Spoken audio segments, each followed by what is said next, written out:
سڵاوتان لێبی ئەمڕۆ لە 11 تشرینی دووەمی ساڵی 2025 راپۆرتی سەرەدایی چاودێریکردنی ناوەند و وێزگەکانی دەنگدانی ڕۆژی دەنگدانی گشتی تۆڕ و ڕێکخراوە نیشتیمانیەکانتان پێشکەش دەکەین لە چوارچێوەی چاودێریکردنی هەڵبژاردنەکان لە عێراق ئۆپراسیۆنێکی چاودێری تۆکما ئەنجام دەدەین کە سەرجەم قۆناغەکانی ڕۆژی هەڵبژاردن لە پارێزگا جیاجیەکان دەگرێتەوە لە ڕێگای هەزاران چاودێری مەیدانی ڕاهێنراو بە هاوکاری فۆرمی چاودێری ئەلکترۆنی و شیکاریەکی باش کە نیشاندەری ڕێکخراوەیە لە ڕووی تەکنیکی لە ڕووی ئەمنی لە ڕووی ڕەفتار بۆ ئەوەی وێنەیەکی ورد و گشتگیر لە پرۆسەی هەڵبژاردن دابین بکرێ.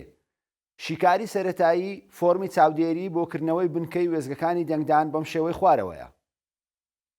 یەکەم 136 حالەتی ئامادە نەبوونی ئەندامانی تیمی وێزگای دەنگدانمان هەبوو لە کاتی کردنەوەی پرۆسەی هەڵبژاردن. 173 حالەتی ڕێگریمان هەبوو لە ئامادەبوونی نوێنەرانی قەوارە سیاسیەکان لە کاتی کردنەوەی پرۆسەی هەڵبژاردن.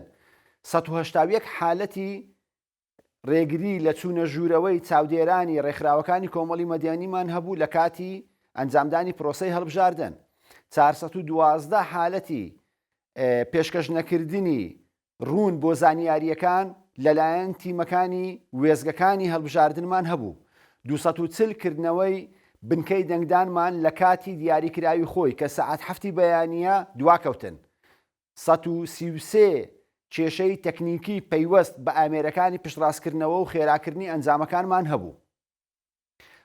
چاوەڕێمان بن لە داهاتوو راپۆرتی ترمان دەبێتن بۆ سەرجەم قۆناغەکانی ئەوڕۆی پرۆسەی چاودێریکردنی ڕۆژی دەنگدانی گشتی.